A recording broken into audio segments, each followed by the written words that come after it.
Hello বন্ধুরা, মাইশোরের দ্বিতীয় পার্টে তোমাদেরকে অনেক স্বাগত।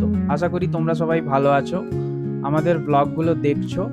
আর আগের ব্লগে আমরা যেরকম দেখিয়েছি মাইশোর প্যালেস, ওখানে কি ভালো রেস্টুরেন্ট আছে, সেরকম আজকে তোমাদের নিয়ে যাবো একটা নতুন জায়গায়। এই দেখো, এটা হচ্ছে মাইশোরের অ্যাকোয়ারিয়াম। এটা অনেকে যায় না, আমরা খুঁজে এটা গেছি। এখানে টিকিট প্রাইস দুজনের প্রায় 300 টাকা করে। চলো, এখানে অনেক রকম দেখার জিনিস আছে, আগে তোমাদের দেখাচ্ছি।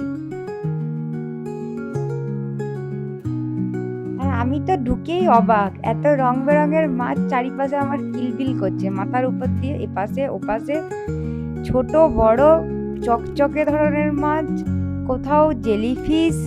আমি চারপাশে বাই বাই করে ঘুরছি, আমি ওকেও দেখছি আয়নার সামনে, আমি নিজেকেও দেখছি আর মাছও দেখছি। আমি যে পাশে হাত রাখছি মাছ আমার দিকে আসছে, আমি ওপাশে মুখ তাকাচ্ছি মাছ আমার দিকে আসছে ছুটে ছুটে।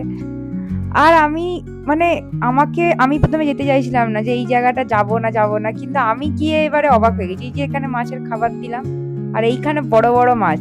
আমি তো ভিডিও রিল করতে আর ফটো তুলতেই ব্যস্ত, সারাদিন আমি ওইগুলোই করে বেরিয়েছি ওইখানে গিয়ে। আর মাথার উপর দিয়ে, যেমন বাইরের দিকে দেখো না যে মাথার উপর দিয়ে মাছ চলে যাচ্ছে, আমি তো ওখানে গিয়ে হাত দিয়ে দেখে যাচ্ছি। এইসব করেই আমার দিন কেটে গেছে সারাদিন।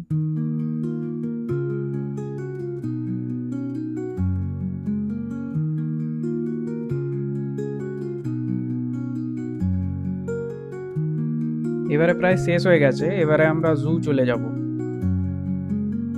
এই যে জুয়ের এন্ট্রান্স, এখানে টিকিট কাটা হয় 100 টাকা করে টিকিট পার হেড।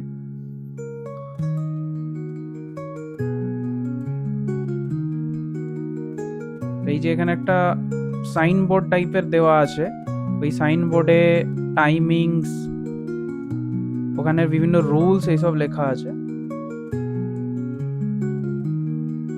আর এই যে এটা ম্যাপ জুয়ের। জুটা বেশ বড়, আমরা ভেবেছিলাম এত বড় হবে না। এই যে এখানে ব্যঙ্গমা ব্যঙ্গমি,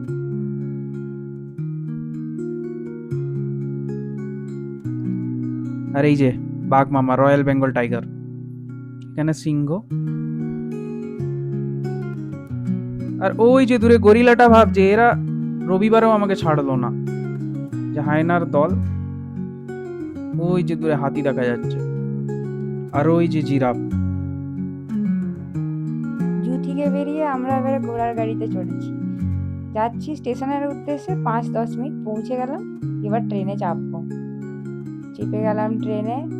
আমাদের 2A-তে এসিতে ছিল। গুলো আসে না, সেই মাঝে মাঝে চায়, সে চায় এলে হাওড়া লোকাল চায়, চায় গরম চায় 10 টাকা চায়, তারপর সিঙ্গাড়া ওঠে। সিঙ্গাড়া 4টে 10, 4টে 10, 4টে 10।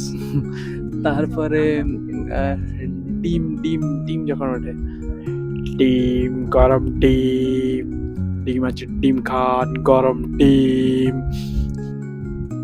এই যে ফাজলামি করতে করতে পৌঁছে গেলাম, এবার দাঁড়িয়ে গেছি ব্যাঙ্গালোরে। আমরা পৌঁছাই প্রায় 9টা 40-এর দিকে। আর এখানে বাইরে হলদিরাম আছে, হলদিরামের রেস্টুরেন্টটাও ট্রেন থিমের। এই যে ভেতরটাও ট্রেন থিমের টাইপের, সিটগুলো ওরকম টাইপের। আমরা অর্ডার করেছিলাম একটা হলদিরাম থালি আর আরেকটা পালকের কি রাইস দিয়ে। এবার চলে যাচ্ছি বাড়ির উদ্দেশ্যে, তো অটোতে চেপে গেছি। ভিডিও ভালো লাগলে লাইক করে দিও, সাবস্ক্রাইব করে দিও, কমেন্ট করে দিও। লাইক করলে অন্যদের কাছেও পৌঁছে যাবে, ভিডিওটা রিচ বাড়বে, তাই বলা। তো চলো, সুস্থ থেকো, ভালো থেকো, বাই, আবার দেখা হচ্ছে।